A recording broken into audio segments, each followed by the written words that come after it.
Yeah. I've seen that. Yeah, they're not conducting any electricity. They just clamp on, hop on. All three of them are the same Potential, yep.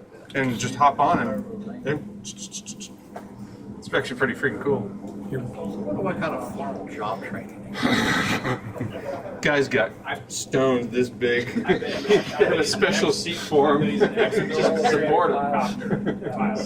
He's got to be an ex-military helicopter pilot. This guy's Yeah. got insurance.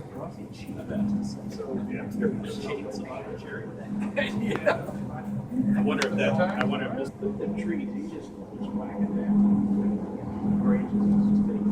Those are some big blades, man. If you can see those blades from here and they look relatively large, you know, up close they gotta be pretty big.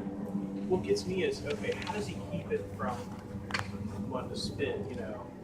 I wonder if he's got control of it up there on a pivot. Literally a string of saw blades. Looks like I don't know if it's a cable or a rod, Ken. It's hard to tell. I bet it's a rod, that he's got control of it, that he can